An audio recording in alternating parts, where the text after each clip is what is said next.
let's start by, I'll ask you, because you've been in this way longer than me. You've been in the self-publishing and writing game for quite a while. You're a real veteran. Where do you think you always had a business mindset, or did you start with a hobbyist mindset? And what really are the differences between those two kind of approaches to self-publishing and to writing? Yeah, I think it's a really interesting question, because I think a lot of people who are in business as self-publishers fell into it by default. I didn't.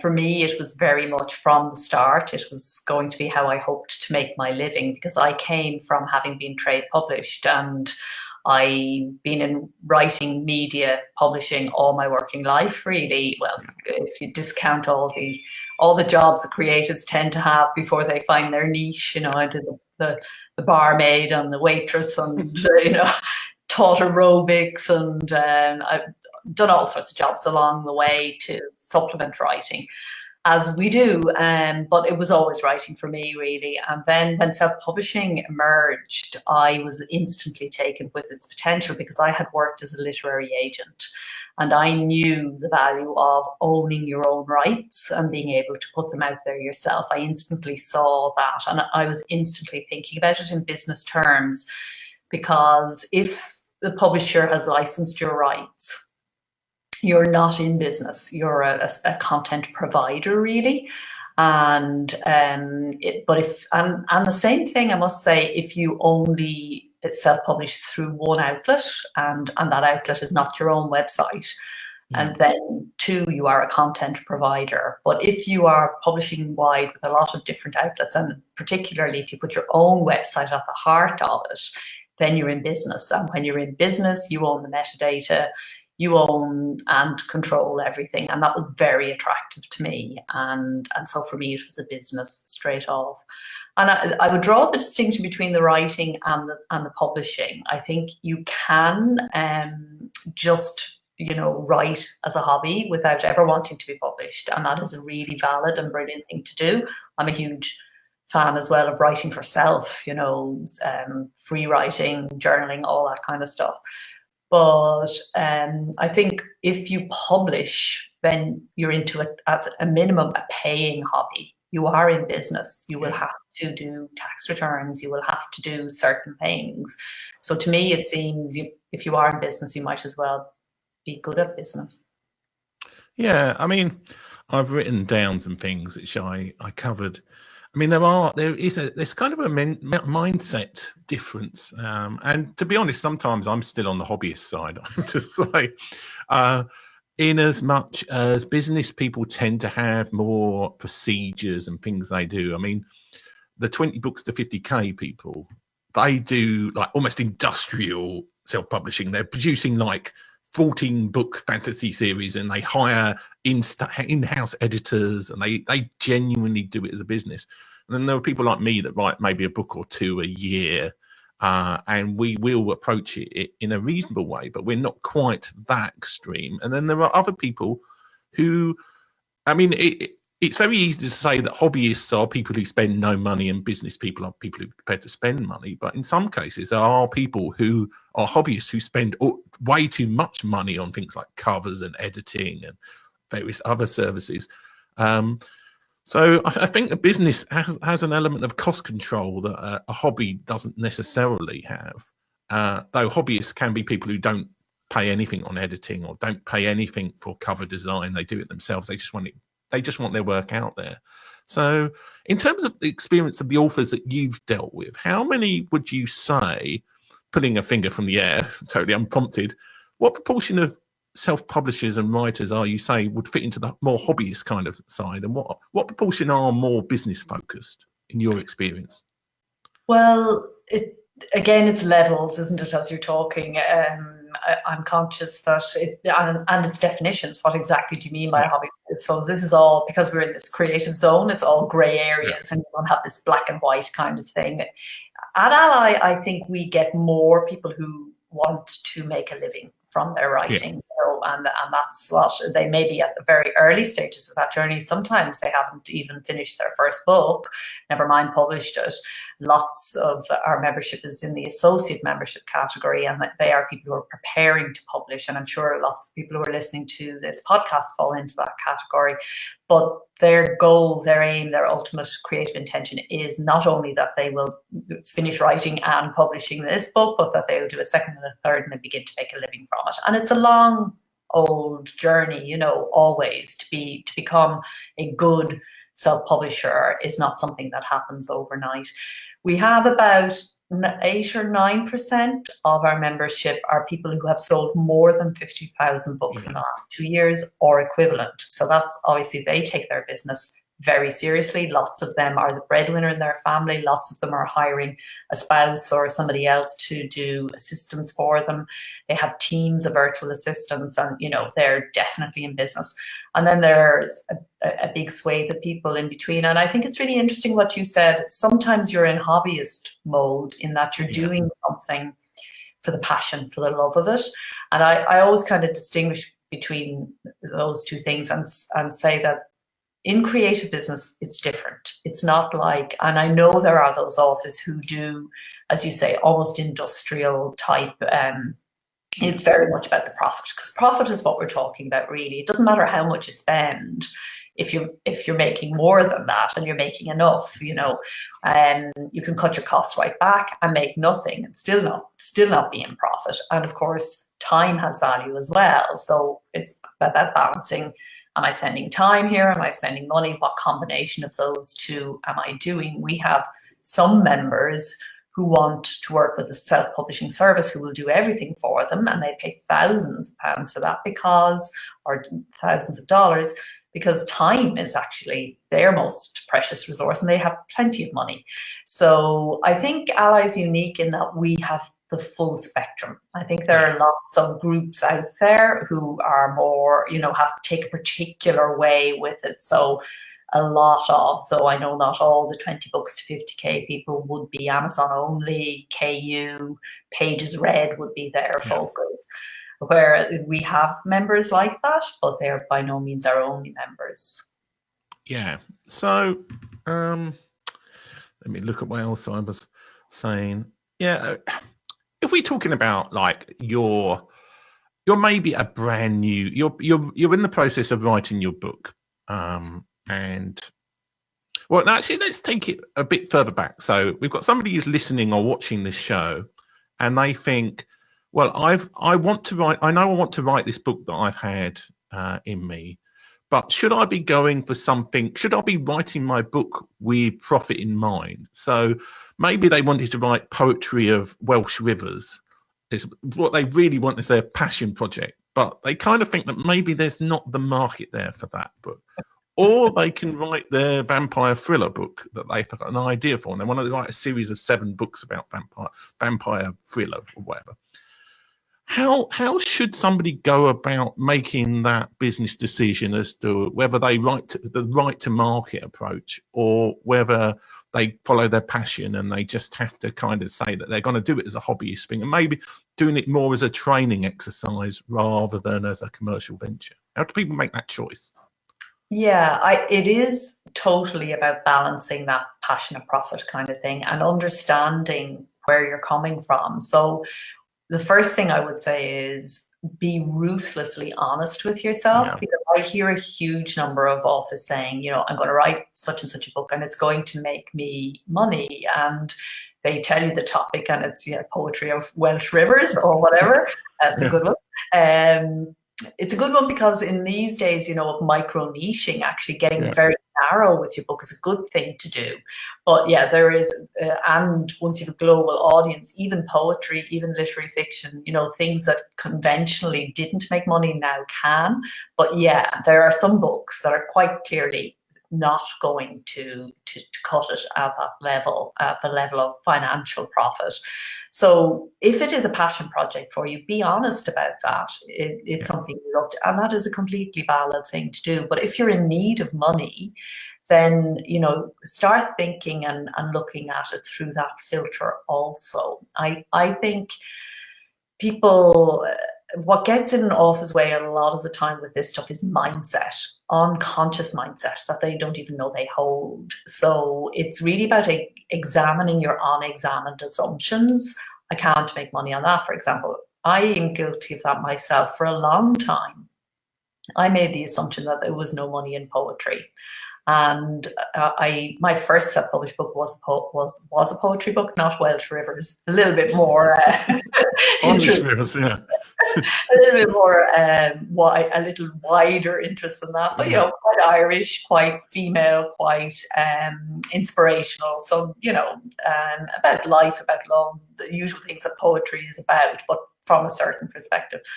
And I published my first self-published book as an experiment, and it was a pamphlet of poetry, and I was shocked and stunned when people bought it.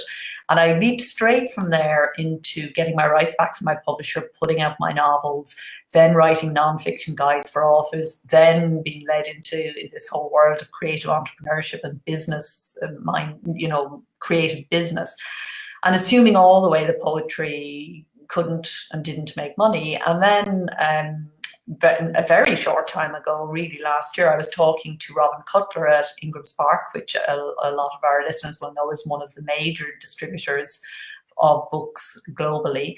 And she was telling me that the best sellers on the Ingram platform now at the moment are the poets. Yeah. And poetry is as valid and valuable a genre financially as others.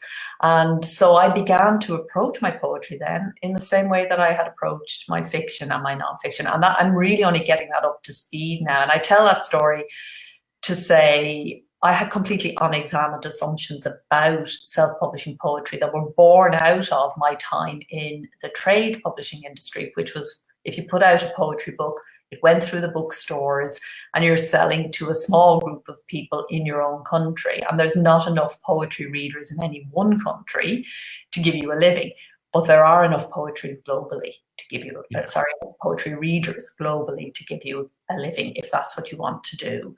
So I'm not talking about the outliers now, the Rupi Kaurs or people who are at the best-selling end of things. I'm just saying if we can have bestsellers in that genre, we can also have mid-list sellers in that genre and all the way down through it, all the way down to the hobbyists. And a huge number of people who write poetry are definitely in the hobbyist end of things. They don't care about money.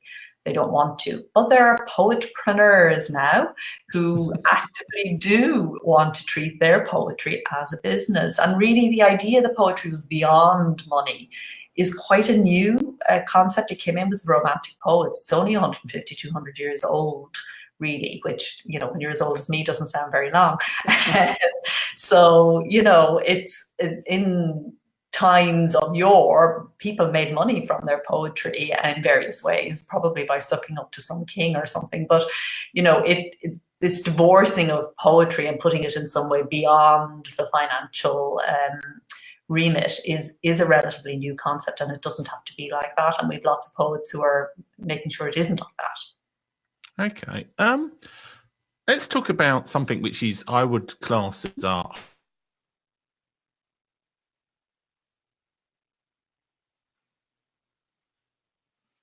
Hello, Tim.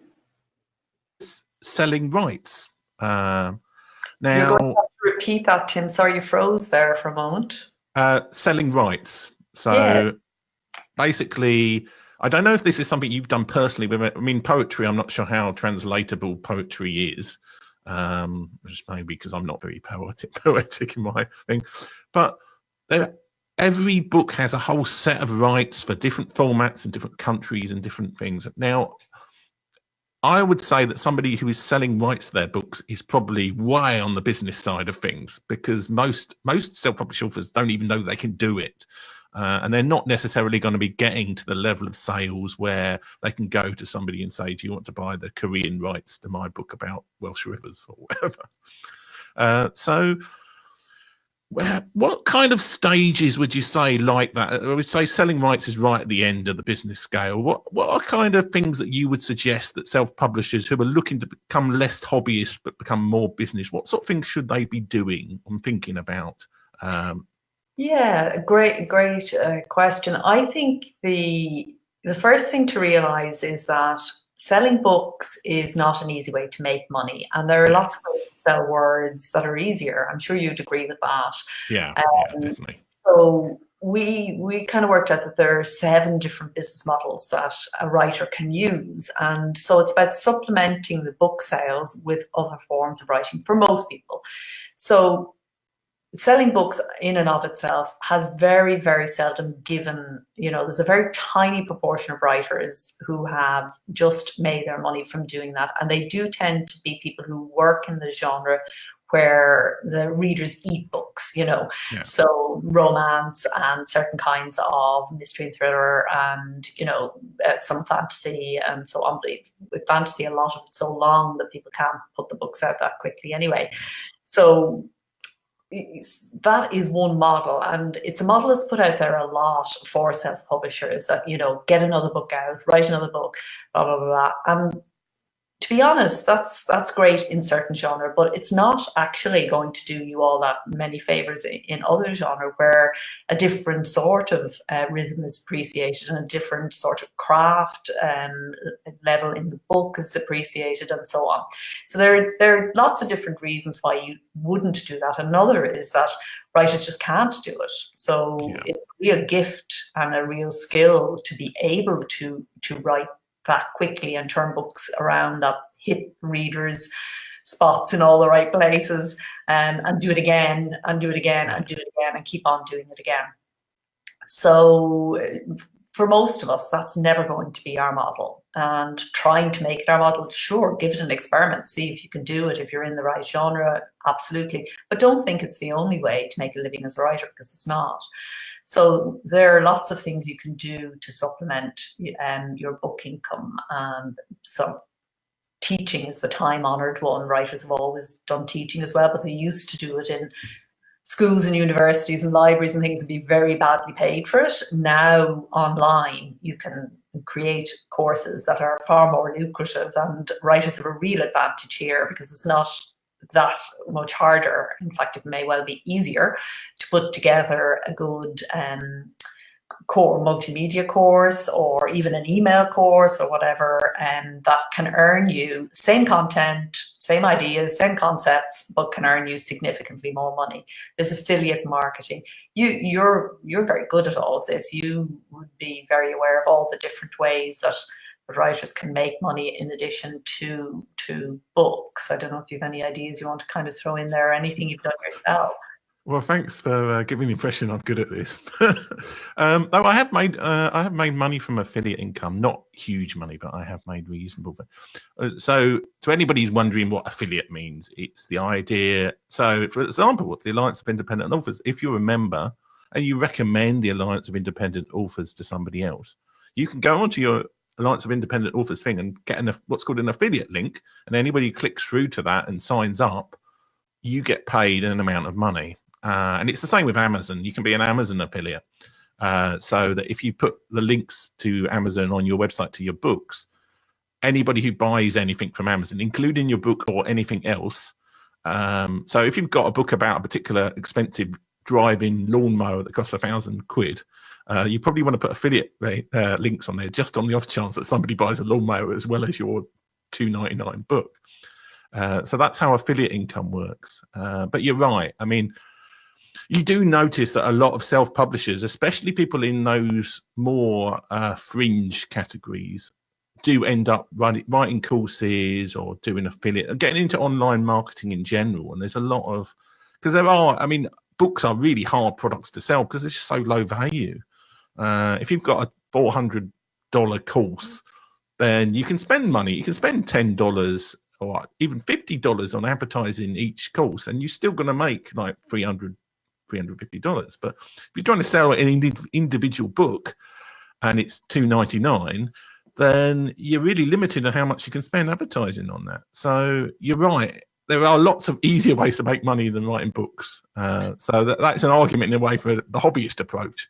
And maybe you make your money on doing other things. Well, I think of it as different business models, to be honest. Yeah. We have on the Self-Publishing Advice Centre, if you just Google anybody who's interested, just business models for authors, or 7 business models for authors. Yeah. We've listed 7. different ways that you can turn your words and the influence and the impact that your words are bringing you online, turn it into an income stream. And the conclusion of the article is that for most writers, it's about multiple streams of income. It's not about one. It's about, your books are core, and they're what you are an author. So books are what you sell. And you're absolutely right. Books are so low value in terms of how much they cost compared to any other form of entertainment. They're priced way too low. That is down to all sorts of historical reasons and stiff competition between publishing houses and so on. But for the value that they give at every level, the price is very, very low. One of the things that we've noticed is that some of the more successful and financially successful self-publishers are breaking that. They're not accepting the low base that a lot of indies have. A lot of indies have kind of, at the beginning, especially when trade publishers were still overcharging, in inverted commas, for ebooks versus print books. A lot of indies got a cost advantage by going in at a lower price.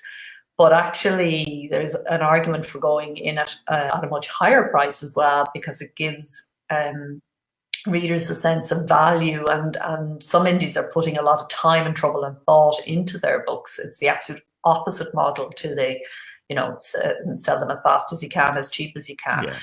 They're doing the opposite and charging a premium price. And on Kobo and Apple in particular, not so much on Amazon, because Amazon buyers do tend to be more price sensitive, but on some of the other platforms and on their own websites, they're charging premium prices for books and actually doing very well. And we've had a number of cases where authors have talked on the forum about putting the prices up and selling more.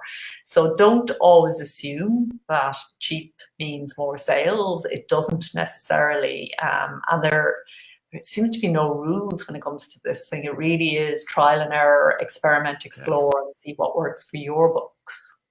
Yeah, well, certainly, I think if your book is likely to sell more in paperback, then having a higher ebook price, it's closer, because the costs of paperbacks are, especially when it's stocked in bookstores, means that you really have to put the paperback price quite high. So if you've got your ebook at $2.99, but your paperback is like $12.99, then you may want to consider raising your ebook price. I mean, if you don't sell any paperbacks anyway, then you keep the ebook at $2.99. But I think you're right. I think there isn't really no one way. And also, what I've noticed in online business generally is once there's a kind of consensus that one way is the way to do things, that stops being the way to do things, because everybody's doing it that way. So by doing something different, you're marking yourself out as different from the crowd. So having the confidence to say that my book is worth $6.99 rather than $2.99 can actually work quite well for people. But when everybody does it next week, we all switch back to doing the opposite. So yeah, I mean, it's one of those things, I think. Very interested in that word you use there, confidence. I think we can afford to be more confident. I think when you're a beginner and you're starting out, it's hard to be confident, to be honest. I think it's such a steep learning curve. I mean, learning to write in itself takes ages. Then publish well takes time, and it can be difficult to have the confidence. But once you have a book or two behind you, it is definitely worth, and that whole concept of fake it till you make it. Don't assume, you can feel a lack of confidence, but you don't necessarily have to act from there.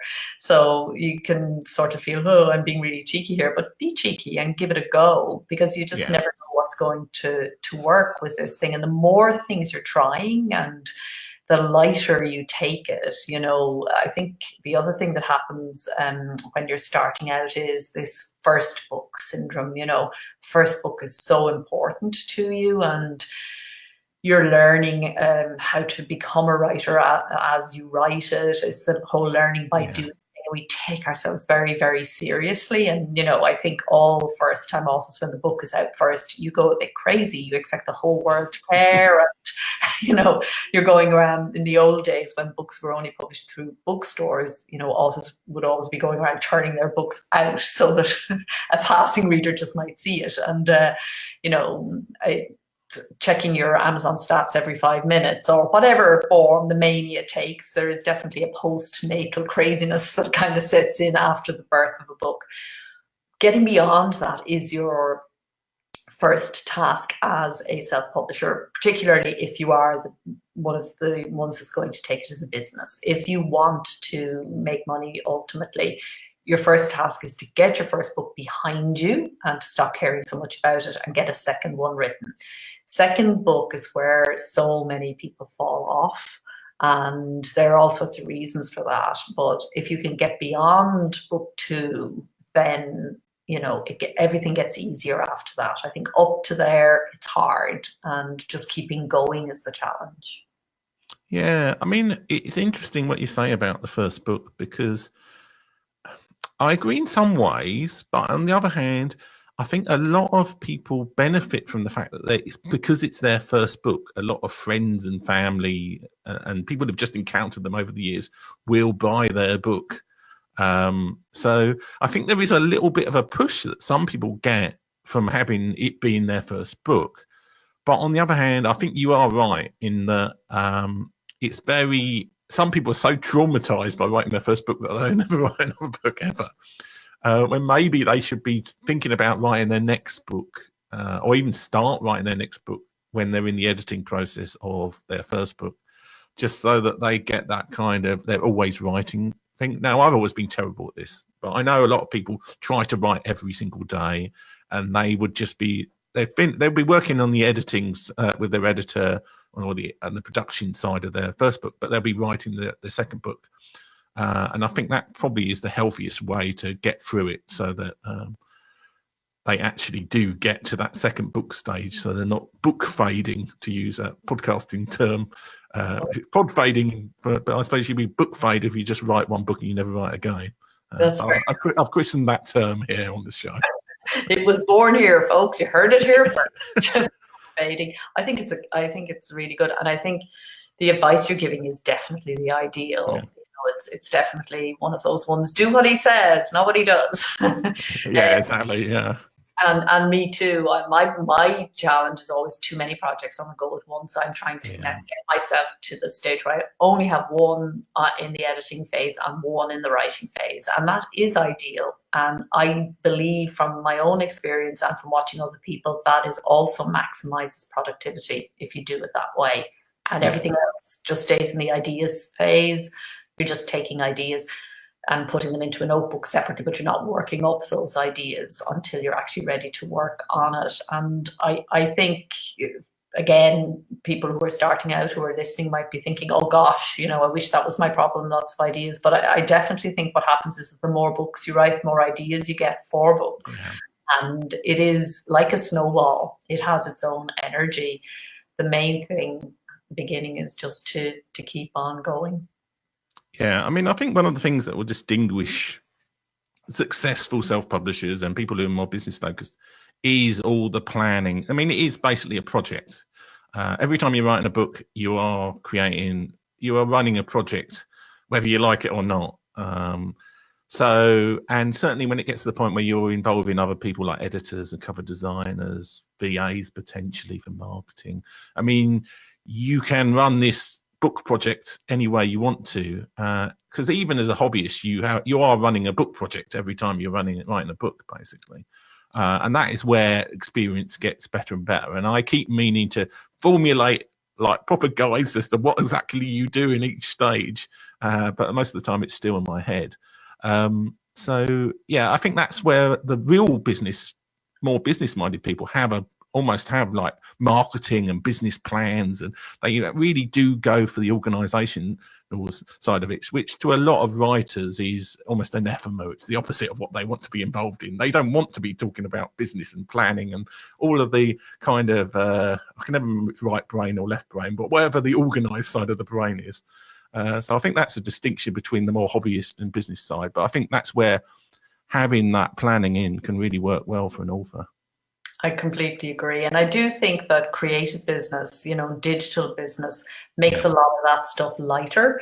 So I found it in my own business and in ALLi, which we did in ALLi first, and then I did it in mine, where we did actually document all the processes and yeah, we wrote everything down, how we do it and so on. And it was useful in loads of ways because you can hand it from one VA to another if somebody's out sick or, or leaves or whatever, because when you're working with virtual teams, it's not the same as when you have full-time staff or employees. But it was actually, that was why we did it. But its value went way beyond that because we had to examine the processes and we tidied up so much just in that yeah, act of writing it. Again, it's the power of writing in a most unexpected way.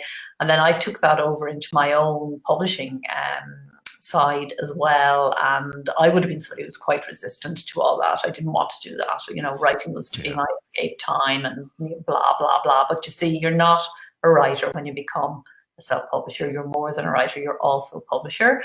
So the distinction that I've kind of drawn that has been very useful to me and that I'm kind of now documenting in these books on creative entrepreneurship is three hats really that you wear as a self-publishing author or as a creative entrepreneur of any kind. You have the crafter hat, the maker, the person who kind of does the making. You have the manager, the creative director, the process person who looks after the profits and the systems yeah, and so on. And you have the entrepreneur, the person who grows the business, who kind of makes the partnerships and talks to the influencers, puts out pitches, whatever it might be. And documenting all of that and then realizing, oh, I'm wearing this hat now. So I approach it in this way. Actually, very little managerial time to, the left brain, right brain, left brain stuff. Very little of that is needed in a digital business. The yeah. tools we have really make a lot of that very, very easy. So we're very lucky. And I think that's why so many creatives now are managing to run very successful businesses, because it's not management heavy, which doesn't sit well with most of us. Yeah, well, I mean, I know ALLi has quite a few guides, which I should probably read more myself a lot of the time, about how to do the self-publishing that you get as being a member. I think you can buy them separately as well, can't you? So You can buy them separately, but everything we produce is free to members, obviously. yeah. So, I mean, one example of something where if I'd had written down, like, this is what I do after I self-publish a book list, is with my latest book, which I'm not going to plug because I can't be bothered to reach all the way over to get it. But that's the title, at least. Yeah, the social media networking book that I wrote, Which I have read and is well worth a read, may I tell you. But a mistake I made was not to remember to go onto Goodreads and create the title. So somebody else reviewed the book and they assigned it to a totally different Tim Lewis author who was a preacher in Alabama. Because I've got my all my other books under Timothy Michael Lewis, which is like my fiction one, and this one's under Tim Lewis. But I didn't set up. I should have set up a separate Tim Lewis account on Goodreads and set up a book. But I had to basically go through Goodreads support. So you'll see the book on Goodreads is under Timothy Michael Lewis, and that's all because I didn't have that step of go onto Goodreads and add the book. Sure. And it's things like that, and also send in a copy to the British Library, and there's the ALPS. There are lots of little fiddly things that you forget about every time you write a book. And if you had just like a checklist of do these things, which is the simplest thing to have, then that makes such a big difference. And I mean, I've written like 6-7 books now, and I still haven't got that checklist written, and I should have it done. So that's the kind of thing where just having that, do these particular things, and you can't get that right necessarily with your first book, but you can if you make use of guides like ALLi's ones. But you need to be learning how to improve things every time. Yeah, that's great advice. And we are out of time, it seems. Yeah. Yeah, so it's a very good note to leave on. The checklist, the process, which you can start right now, whatever stage you're at. Document what you've done already, document what is still to come, and adjust those checklists as you go. And the processes change. That's the other thing to say. You discover a better way of doing things, and you can change it and then to keep on documenting. So it's a living kind of a list that changes with Yeah, you. exactly. Well, I Okay. very much enjoyed our first outing together on the beginners self-publishing. We'll do this again, and I think we were saying we might also add on a Twitter chat next time. Yes, let's just be totally ambitious and add on Twitter chat on the end of it. Totally ambitious, and also let's set a regular time to have this so that the folks know when to show up and listen in. Yeah, we'll have to negotiate on that. So Okay. we'll be back next month.